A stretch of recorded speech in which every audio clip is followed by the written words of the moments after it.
Well, well, well, the end is nigh. Welcome to the final episode of 10 Minutes of Useless Information, Prequel Edition. Before we do jump into this video, I highly recommend you go back and watch my videos on Attack of the Clones and Revenge of the Sith first, but that's completely down to you, but you won't regret it if you do.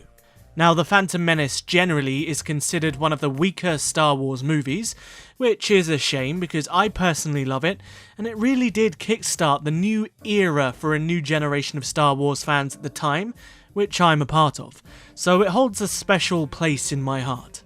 And you'd be generally surprised how much interesting stuff there is to know about this film. So plant your booty on something comfortable, and let's get this done. Because here is 10 minutes of useless information about Star Wars: The Phantom Menace. Star Wars: The Phantom Menace is 2 hours and 13 minutes long, or 133 minutes or 7,980 seconds. Before George Lucas nailed down what Darth Maul would look like, he asked concept artist Ian McCaig to brainstorm what a Sith looked like. And one of the designs that was originally for Darth Maul would later be used in the Clone Wars TV show for Mother Talzin.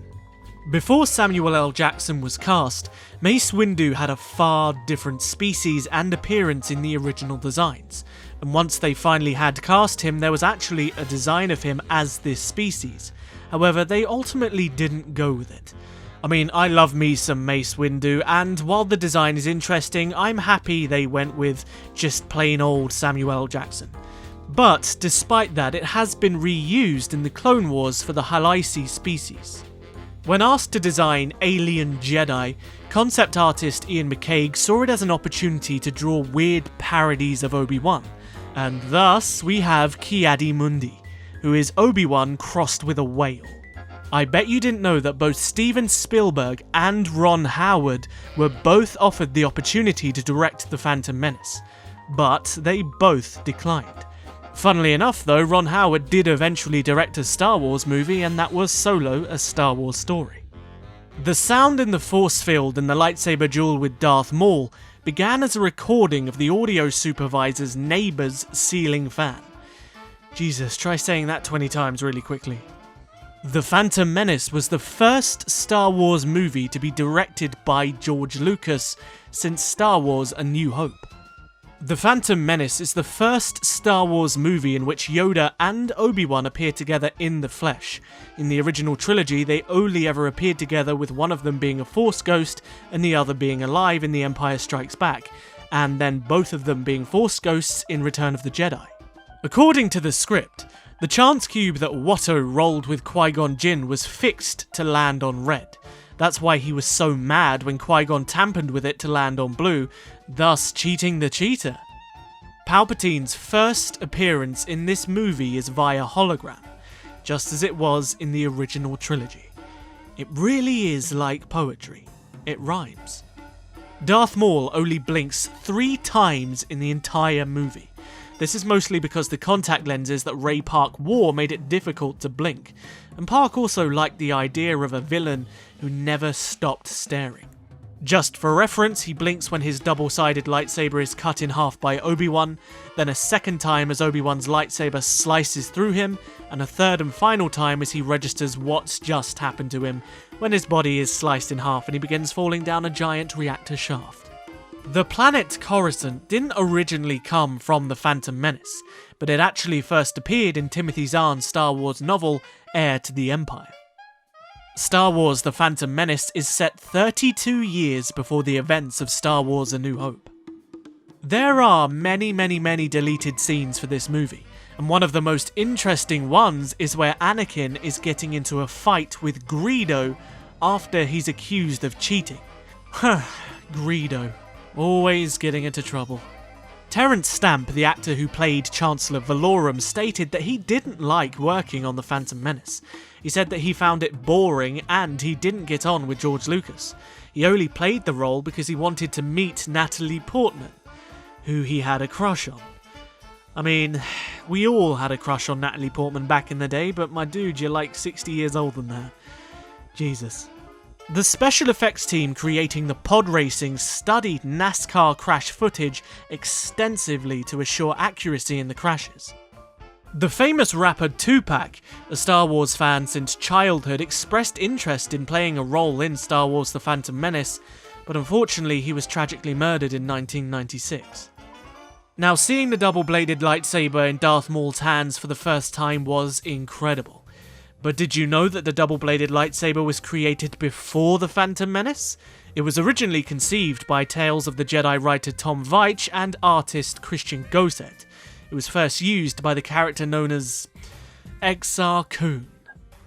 On the topic of double-bladed lightsabers, Darth Maul's saber hilt was originally designed to be normal length, but when Ray Park received his prop saber, he was quick to tell the Lucasfilm prop masters that if the hilt was going to be so small, he wouldn't be able to twirl it and spin it around his head and neck without Darth Maul hurting himself in the process.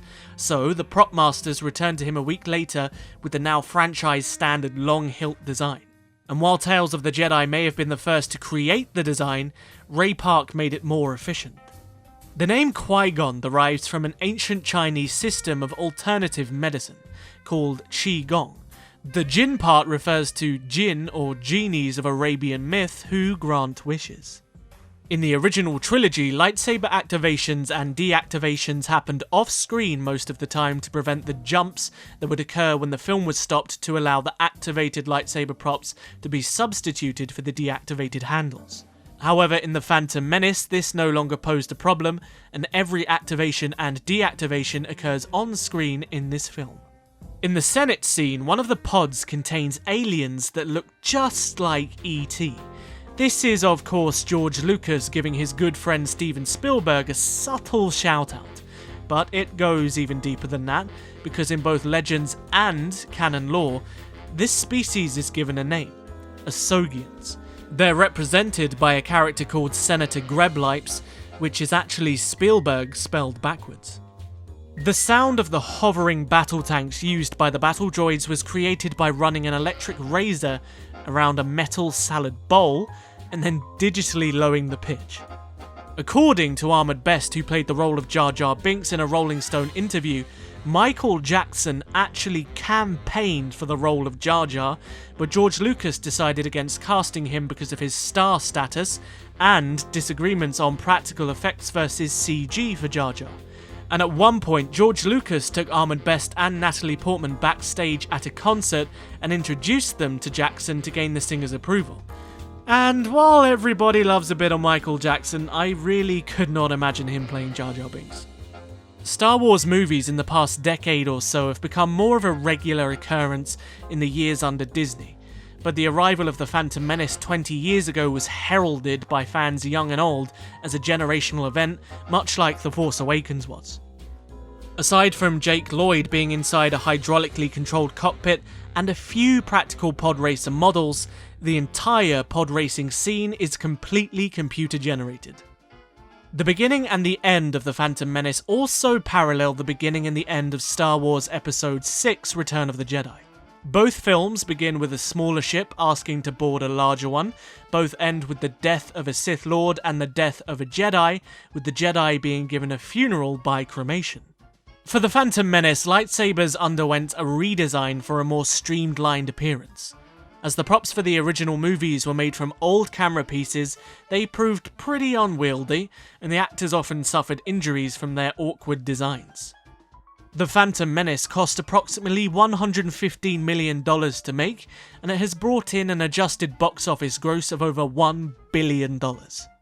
The Phantom Menace is the only Star Wars movie to be re-released in 3D. It was originally planned that all of the prequels were going to be re-released in 3D on an annual basis. However, Star Wars was sold to Disney in 2012, and they did not continue the project. And you know what? I actually remember going to see The Phantom Menace in 3D at cinema.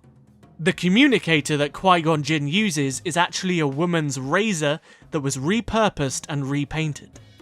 There was a sequence in the movie that was partially filmed in which R2-D2 leaned too far over the Coruscant landing platform and fell off, only to fly back up using his own previously unseen booster rockets, and outtakes of this scene have appeared in behind the scenes footage, and the idea of R2-D2 having rockets was eventually used in Attack of the Clones. Liam Neeson was so eager to be in a Star Wars movie that he apparently signed on without having even read the script. Ewan McGregor, who played Obi-Wan Kenobi, recalled that his performance in the movie consisted mostly of walking into rooms and looking up despite the end fight scene. Don't worry, we all still love your performance in The Phantom Menace, Ewan. Beautiful. Sets for The Phantom Menace were only built as high as the top of the actors' heads, and computer graphics filled in the rest. However, Liam Neeson was so tall that he cost the set crew an extra $150,000 in construction. When Qui-Gon and Watto are walking and discussing their situation in the junkyard, you can actually see the pod from the movie 2001: A Space Odyssey just right of the entrance. If you look closely, Indiana Jones appears during a shot of the crowd during the pod race. Much like Indiana Jones, if you look very, very carefully into the pod racing crowd, you can see an alien race that's designed to look like an iconic LucasArts character called Manny Calavera from Grim Fandango. Now, you have probably never ever heard this one. Jar Jar was behind everything. Palpatine was merely Jar Jar's puppet. Wake up. Jar Jar is the true antagonist of Star Wars. And there we have it.